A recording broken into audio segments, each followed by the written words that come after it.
Patung Bung Karno senilai Rp500 juta berperawakan Tambun. Patung Bung Karno yang sama sekali tidak mirip dengan wajah asli sang proklamator menjadi viral. Pasalnya wajah patung justru mirip sebuah boneka. Badan Bung Karno terlihat gemuk dan pipinya tembem. Meski masih dalam tahap penyelesaian, pemerintah daerah setempat meminta kontraktor membongkar patung itu dan diganti yang baru. Patung itu tersebut didirikan di Kabupaten Banyuasin, Sumatera Selatan. Patung berdiri kawasan Bung Karno Sport Center di Jalan Lintas Kecamatan Banyuasin 3, Banyuasin, Sumsel. Belum selesai pembangunan, namun wajah patung Bung Karno itu disebut tidak mirip dengan gambaran asli Ir Soekarno. Saking tidak miripnya, patung itu kemudian menyedot perhatian warga. Bahkan baju yang dikenakan patung itu juga terlihat besar sehingga tubuh Bung Karno menjadi lebih gemuk.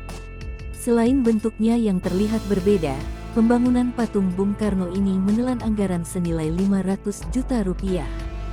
Dari pagu anggaran yang digelontorkan PUTR Kabupaten Banyuasin senilai Rp500 juta, namun dari harga pokok satuan tertera Rp498 juta. Data tersebut, ada pula harga penawaran dan harga terkoreksi senilai Rp493 juta.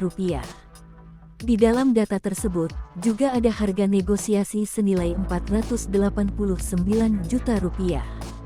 Kepala Dinas Pekerjaan Umum dan Tata Ruang Kabupaten Banyuasin Ardi Arpani, mengaku memang ada perbedaan tubuh Bung Karno yang sedang dibangun. Ketika disinggung mengenai tidak miripnya patung Bung Karno yang saat ini sedang dibangun, menurut Ardi Arpani pihaknya terus melakukan pengecekan agar pembuatan tubuh Bung Karno tidak melenceng dari gambar. Kalau tidak sesuai, pasti kami minta bongkar dan dibuat baru, ungkapnya seperti dilansir Kompas.com. Ketika ditanya mengenai pekerja yang membuat tugu Bung Karno, menurut Ardi Arpani, pekerja yang bekerja membuat tugu Bung Karno didatangkan pihak kontraktor. Tidak tahu dari mana pekerjanya. Semua dari pihak kontraktor, kami hanya melakukan pengawasan sesuai atau tidak nantinya.